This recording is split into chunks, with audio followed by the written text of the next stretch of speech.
فرمایي چې کم انسان لیدل نشي کولای هغه یو سترګې یا کډوان سترګې هغه خرابې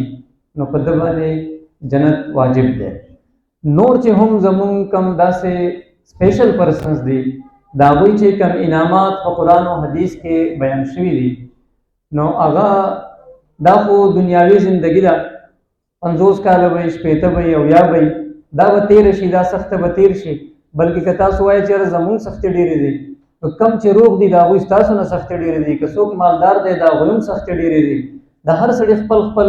حیثیت مطابق د هغه تکلیفات شته انشاءالله د الله نه امید ساتو چې ستاسو دا کم مشکلات دي دا د الله تعالی په خپل قدرت سره حل کړي او په دې بابت کې زمونږ څه قسمه مرسته وي موږ به ستاسو سره کوو انشاءالله. کم چې سیکرټري صاحب ستاسو مسایل وي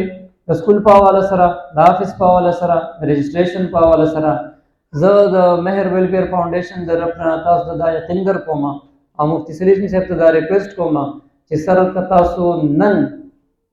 اپلیکیشن باقاعده دی ولولي کوي او کم چې ستاسو سره د ادارې دي کم چې زموږ سره په سیلاب کې او په نورو موقعو کې ډېرې مرستې کړې دي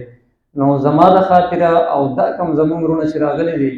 د دوی د خاطره به نن لږ ټایم وباسئ او دا به خامخا نن هغوی ته فارورډ کوئ چې په دې باندې کار شروع شي.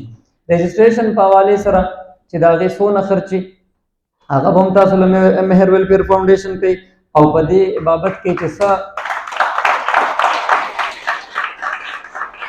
دې بابت کې چې څه منډه ترړئ هغه به سره هم کوي که تاسو سوشل ویلفیر سره کوئ یا که د کامرس والا سره کوئ پېښور کې هم به ستاسو سره ملګري وو. بل تاسو دا خبره وکړه چې یاره نن موږ له څوک رانلو یا حکومتي یا داسې نور مخیر حضرات نو موږ چې په دې کوم ملک کې اوسو نو که پولیټیکل لیډر د زو نو هغوی د یو بل نه دي وزګار یو ته کنځل کوي بل ته کنځل کوي هغوی د هغه شیزونو نه دي وزګار هغوی په عوامو باندې او په ما او پتا او خاص کر په سپیشل پرسنز باندې څه کوي. بیا که تاسو خپلو افسرانو ته وګورئ او داسې مخیر حضرات دي هغوی ته وګورئ د هغوی خپل ترجیحات دي خو زه تاسو ته دا یقین دهاني در کوم او نن زه په یو خبره ډېر زیات خوشحاله یم چې زما یو خوږ شاګرد هغه دونه په کانفیډنس باندې لګیا دی خبرې کوي او هغه راغلی ستاسو د محفل ته او د هغه سره بیا د هغوی شاګردان دي او راځي یو کس له لاس ورکوي هغې راخېږئ نو نن زما دپاره د خوشحالۍ ډېره زیاته ورځ ده چې دا ماشوم کته کوشي او د کس له لاس ورکړي او زما ورته هلته کې زړه دعاګانې شروع کړي نو د دې ډېره زیاته شکریه نه به د حکومت په تمه کېږو نه به د بل چا په تمه کېږو د چا چې هېڅوک نه وي د هغه صرف الله وي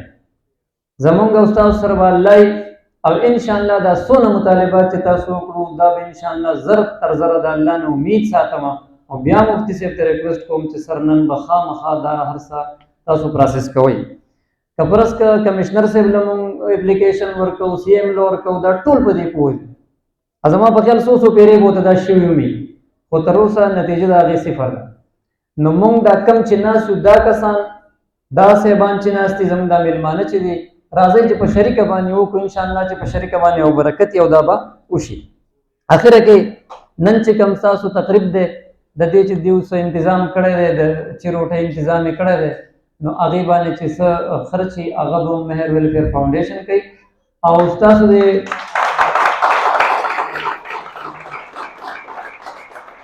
تاسو د جنرال سیکرټري صاحب یو ملګري خبره وکړه چې هغه بېروزګاره دی داسې بلایند دی او د هغه سره روزګار نشته د غټ روزګار واده سر نه کوم او 2-3 ورځې لږ مصروفیات دي نور او مفتي صاحب ته ریکویسټ کوم چې انشاءالله 3-4 ورځو کې د سیکرټري صاحب نه به هغه کس معلوم کړي او د هغه دپاره به وړوکی روزګار چې صحیح هغه به تاسو ته هم په دې هفته کې دننه انشاءالله هغه برابر کړو. د دې ورځ په مناسبت سره ډېر اصل کې زموږ سره څه نه وي تاسو به وایئ چې زموږ سره ډېر مدد ولې نه کوي خو ما له دا ملګري او دا ټول څوک لږ لږ پیسې راکوي په هغې موږ د خپل کار روان کړی دی خو انشاءالله دویم کس په دله هم انشاءالله په دسمبر کې د یو سپیشل پرسن د روزګار د سره موږ واده کوو او دا دواړه ذمهداریانې چې دا به د مفتي سلیم صاحب یو انشاءالله دا به الله تعالی پوره کوي. د ټولو ډېره مهرباني الله پاک نه دعا کوو چې چې زمونږ د دې وروڼو خویندو کمې مسلې دي الله دې ورته دا اسانې کړي او د مهر فاونډیشن د طرفه تاسو ټولو ته دا یقین دهاني در کوم چې په هر فورم به موږ ستاسو سره ملګري یو او چې څه نه منه هم زموږ نه کېږي څه خدمتي څه هیلپ کېدی شي نو د ورځې او شپې به موږ انشاءالله تاسو ته حاضر یو. تھینک یو.